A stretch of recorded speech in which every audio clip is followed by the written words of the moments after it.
Okay, let's talk about vectors. What is a vector? A vector is an arrow that represents a force. Okay, it has, well, in this class we call it a force, but it has magnitude and direction. Okay, so this is a vector. So in general, the length of the vector is the magnitude.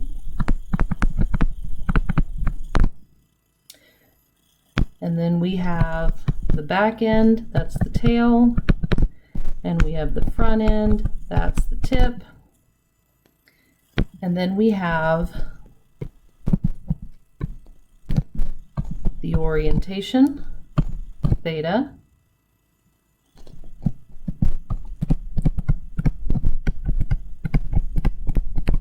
And then lastly, we have the line of action here.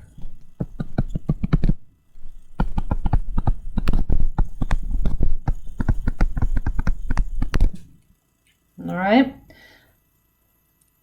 So let's define these a little bit better. So our line of action, okay, this is the direction or the path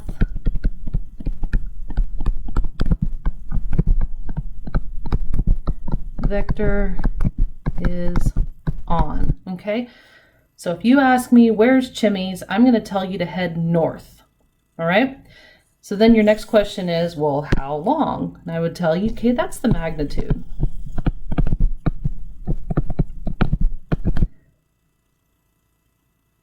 All right, this is the size of the vector. Head to Chimmy's for north for 2 miles. Okay, now you know the line of action north and you know how far to go, which is 2 miles. Okay, then we have the tip and the tail. Tip and tail. Okay, this is the direction vector acts on the line of action. I know I've used direction twice, but path is better for line of action. That's where we're acting, and then the tip and the tail is which direction we're acting. So we're acting north. Which way is north? You know, I'm pointing north is up. Okay, so here's north. All right, and then we have the orientation.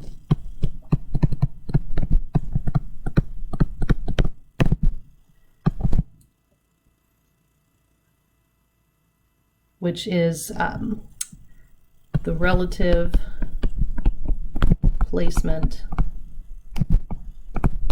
of the line of action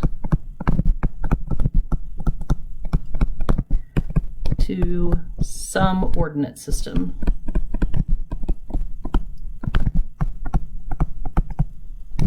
Okay, in general, we use the X, Y, and Z axes in this class. So my orientation, as I've got it drawn here, is theta from the positive x-axis. Okay, heading to Chimmy's, if you're looking at me, I may tell you to turn left for 30 degrees. Okay, that'll get you pointing north, head north for 2 miles, and now you're at Chimmy's. Okay, so there is our vector terms, and we're going to be using these to talk about vectors. Okay, we represent a vector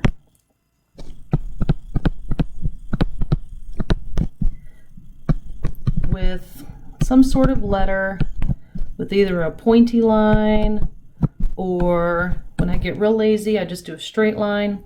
So that's a vector. So we have a name for the vector, vector A, and then we put a line above it so that we know it is a vector. Okay? Scalar is just magnitude.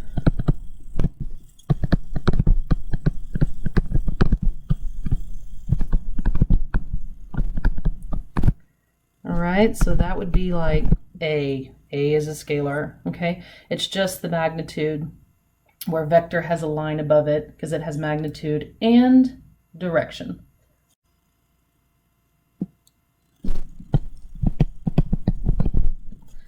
We can multiply a vector to a scalar. Okay, so if I have here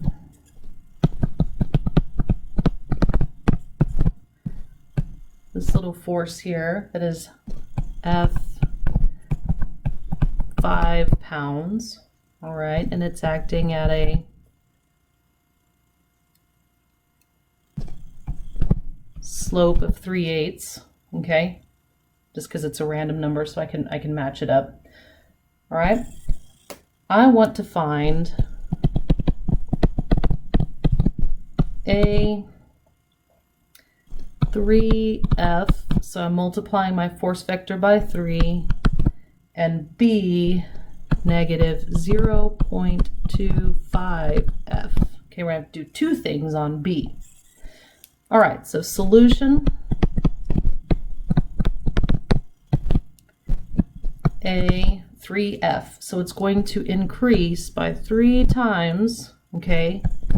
So this will be now 3F, I guess would be the best way to write that. 3F is equal to 15 pounds, and it is still acting along the same line of action, 3/8, okay? Now, very obviously, if you're trying to measure my notes here, you see that I am not drawing things to scale. I don't unless I'm doing actual drafting, but the arrow is bigger, so use your imagination, okay? Bear with me. And B, okay, B, we're multiplying it by 2¼ okay? So it's going to get smaller by 3/4, okay? And we've got a negative sign here, okay? So the negative means that we're switching the tip and the tail. So now I've got this tiny little vector here, okay? That is, let's see, negative 2.5F is equal to 1.25 pounds. Okay, and I'm going to put this in parentheses because, well, I'm showing it in the negative direction, okay? We still have the same line of action of 8/3, but you see here that we switch the tip and the tail because of that negative value, and then we've reduced it down by multiplying it by 0.25, okay? So there's the vector.